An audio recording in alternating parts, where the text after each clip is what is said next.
गांव सीतापुर के पास एक घना जंगल था, जिसके बीचों बीच एक पुराना और रहस्यमयी महल खड़ा था।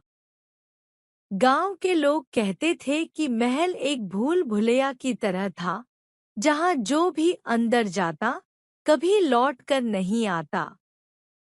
महल की रहस्यमय कहानियों ने गांव वालों के मन में डर पैदा कर दिया था। एक दिन गांव में एक अजनबी आया। उसका नाम विक्रांत था। विक्रांत एक खोजी पत्रकार था, जो रहस्यमय घटनाओं पर लेख लिखता था। उसने महल के बारे में सुना और तय किया कि वह इस रहस्य को सुलझाएगा। गांव वालों ने उसे चेतावनी दी, विक्रांत बाबू, उस महल में मत जाइए।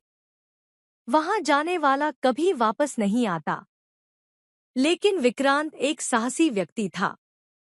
उसने गांव वालों की बात अनसुनी कर दी और महल की ओर चल पड़ा। जैसे ही वह महल के पास पहुंचा, उसे एक अजीब सी ठंडक का एहसास हुआ। महल के दरवाजे पर एक पुरानी और जंग लगी हुई तख्ती लगी थी, जिस पर लिखा था, जो सत्य की खोज में आए वही भीतर प्रवेश करे। विक्रांत ने दरवाजा खोला और अंदर प्रवेश किया। महल का अंदरूनी भाग वाकई एक भूल भुलैया की तरह था। चारों ओर दीवारें थीं, जिन पर अजीबोगरीब चित्र बने हुए थे। वह धीरे धीरे आगे बढ़ता गया। अचानक उसे एक दरवाजे पर एक चाबी लटकती हुई दिखाई दी। उसने चाबी को देखा और सोचा कि शायद यही इस भूल भुलैया का रहस्य सुलझाने की कुंजी हो।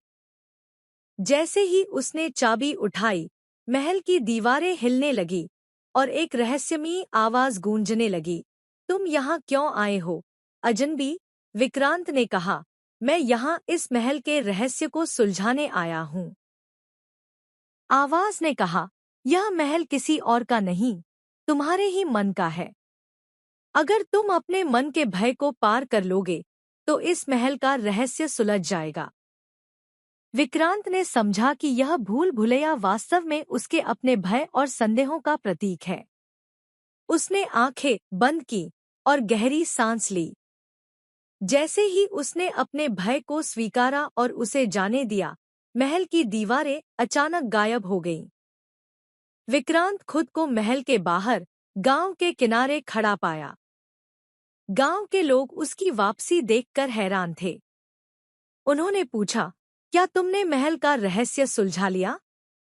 विक्रांत ने मुस्कुराते हुए कहा, हाँ, महल का सबसे बड़ा रहस्य यह है कि इसका असली भूल भुलैया हमारे मन के भीतर है। जो अपने भय और संदेहों को पार कर लेता है, वही इस भूल भुलैया से बाहर निकल सकता है। गांव वालों ने विक्रांत की बात सुनी और सोचा कि शायद वे भी अपने भीतर के भय से मुक्त होकर एक नई शुरुआत कर सकते हैं।